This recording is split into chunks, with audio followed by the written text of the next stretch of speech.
Hello, जय हिंद, नमस्कार। आप सभी का स्वागत करता हूं आपके अपने YouTube channel R L learning classes पे।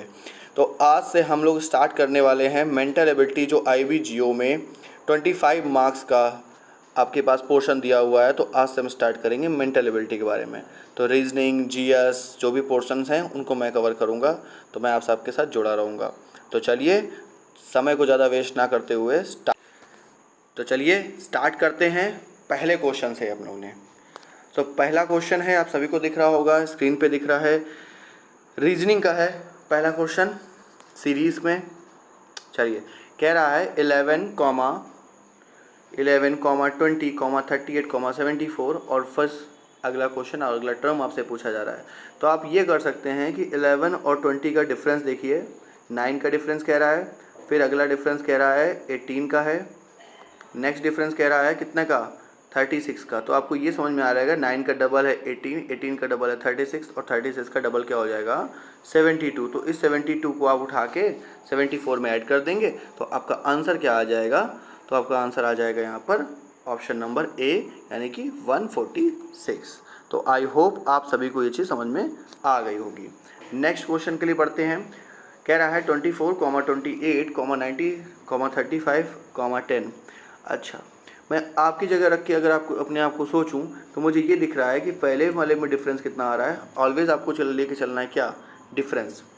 आपको समझ में आ रहा है कि पहले 4 का डिफरेंस है, फिर अगले वाले में 9 का डिफरेंस है, बट इस बार क्या हुआ है, माइनस का हुआ है। नेक्स्ट टाइम में क्या हुआ है, 16 हुआ है बट प्लस का हुआ है, और अगली बार क्या हुआ है, माइनस का 25। तो कुछ समझ में आना चाहिए, और अगर नहीं आ रहा है तो आप लोग थोड़ा सा पीछे हैं, बिकॉज 4, 9, 16, 25 ये देख के ही समझ में आ जाना चाहिए किसी नंबर के स्क्वायर है। ये 2 का स्क्वायर है, ये 3 का है, ये 4 का है और ये 5 का है। तो नेक्स्ट टाइम पहली बात तो जो भी होगा वो 6 का स्क्वायर होगा। 6 का स्क्वायर होता है 36, और 36 है यहाँ पर प्लस का, तो 36 को 10 में ऐड कर देंगे तो आपका आंसर क्या आ जाएगा, 46। ठीक है, 46 आपका आंसर हो जाएगा। तो चलिए आगे बढ़ते हैं नेक्स्ट क्वेश्चन पे। नेक्स्ट क्वेश्चन कह रहा है थर्ड नंबर, सिमिलर क्वेश्चन है 146, 74 वाला। चलिए आप लोग अपने से ट्राई करिए, क्या कर सकते हैं इसमें हम लोग। तो मेरे को जो समझ में आ रहा है, मैं चलता हूँ अपने अकॉर्डिंग। मुझे ये समझ में आ रहा है कि अगर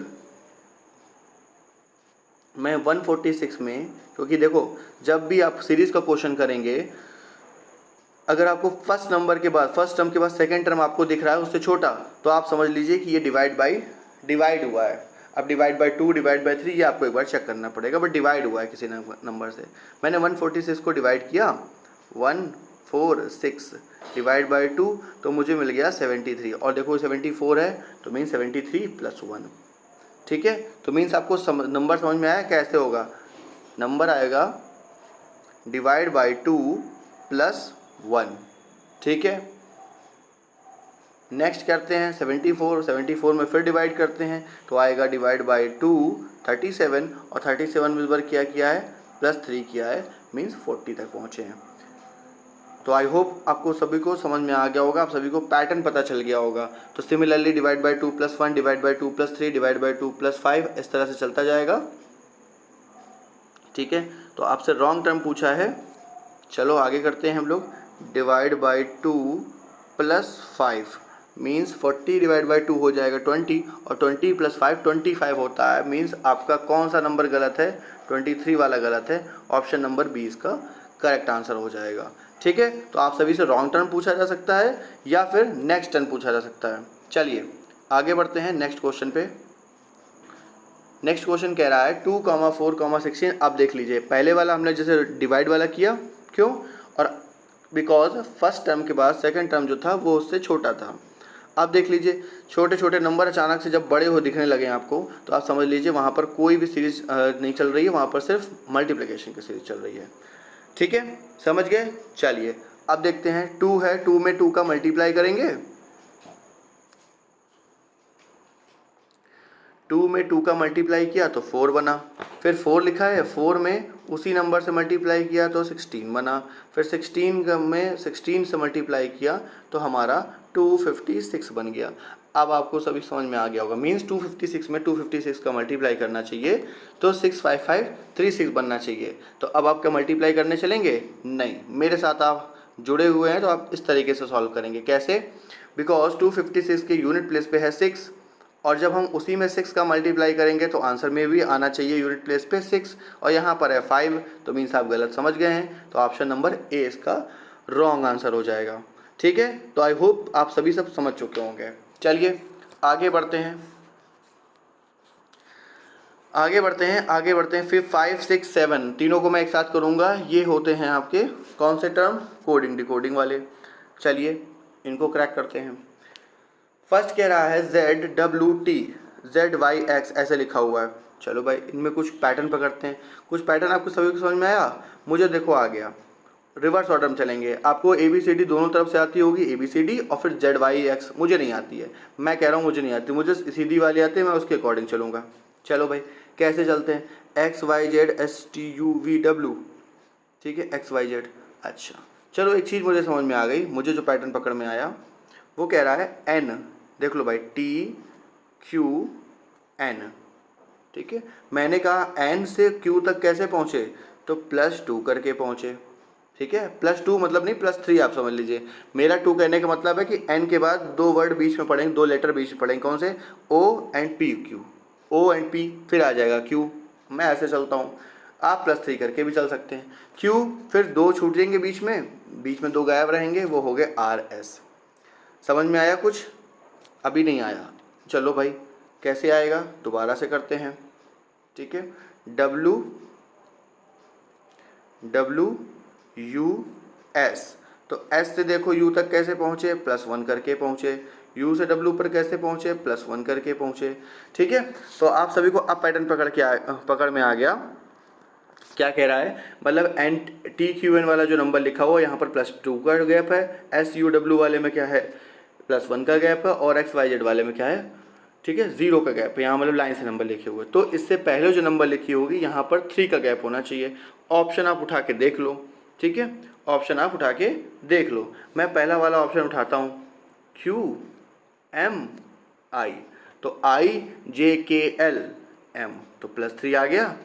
MNOPQ +3 आ गया। आपको यही चाहिए था कि यहाँ पर 3 का गैप होना चाहिए, और आंसर मिल गया आपको फर्स्ट वाला QMI। आई होप ये चीज़ आपको समझ में आ गई होगी। चलिए आगे बढ़ते हैं नेक्स्ट क्वेश्चन पे। नेक्स्ट कह रहा है सिमिलरली इसी पैटर्न पे चलना है। LMNOPQ RSTUVW जैसे चले ना, LMN पूरा चल गया, ठीक है, LMN आपने पूरा चल गया। चलो एक सेकंड में देख लेता हूँ। LMN आप पूरा चले, फिर आपने छोड़ा कौन कौन से नंबर? OPQ, ठीक है, फिर आ गया RST, फिर आपने कौन कौन से नंबर छोड़े? S हो गया था, ST नहीं छोड़ेंगे, ST UV, और फिर अच्छा UV, बस 2 नंबर छूटे, ठीक है। तो मीन्स यहाँ पर आपके हो गए 3 नंबर OPQ, और ये इस तरह मतलब होने चाहिए थे 4 नंबर, 4 डिजिट के बाद आना चाहिए था नंबर, ठीक है। तो 4 डिजिट के बाद आना चाहिए था। चलो भाई हम उठाते हैं पहला वाला नंबर EGF, एक सेकेंड, EGF, देख लो भाई, F के बाद L, JKL, नहीं ये तो हो ही नहीं सकता, हमको सिर्फ लास्ट डिजिट उठानी है। हमने लास्ट डिजिट उठाई कौन सी? FEFG, तो F वाले तो हो नहीं सकते, तो option A, option C cancel out होगा। E और G, E तो पहले है तो वो भी नहीं हो सकता, G चेक करते हैं, तो GHIJK 4 छूट गए और L आ गया, तो ऑप्शन नंबर डी इसका करेक्ट आंसर हो जाएगा। आप इस तरीके से ट्रिक के थ्रू सॉल्व कर सकते हैं, बिकॉज अगर आप इसमें ज़्यादा टाइम लगाएंगे तो आपके लिए फिर बाकी जो मैथ का पोर्शन है 75 मार्क्स का, उसमें आपको प्रॉब्लम हो जाएगी, उसमें आप लेट कर देंगे, ठीक है। चलिए नेक्स्ट आते हैं, नेक्स्ट क्वेश्चन पे बढ़ते हैं। नेक्स्ट कह रहा है BC ऐसे करके फिर इन द ब्लैंक बना हुआ है। आप समझ लीजिए इसमें टोटल कितने वर्ड्स हैं, तो आप इसमें मालूम चल गया आपको कि इसमें टोटल लेटर कितने हैं, A B C, 3 लेटर हैं आपके इसमें, तो आप क्या करिए 3 दिन का गैप बना लीजिए। गैप बना लेंगे तो आप जब गैप बनाएंगे तो आप ये समझ सकते हैं AC ये पहले वाला ब्लैंक बन जाएगा यहाँ से, फिर 1 2 3 बन जाएगा, फिर 1 2 3। अब आपको ऐसे समझ में नहीं आएगा, बट आप थोड़ा सा ध्यान से देखेंगे तो समझ में आ जाएगा। यहाँ पर बनेगा और 1 2 3 यहाँ बनेगा, ऐसे जाके कुछ बन जाएगा। आप चाहें तो राइट हैंड साइड से कर लें, आप चाहें तो लेफ्ट हैंड साइड से कर लें, जो समझ में आए आपको उस तरीके से आप कर सकते हैं। दोनों तरफ से चलता है ये।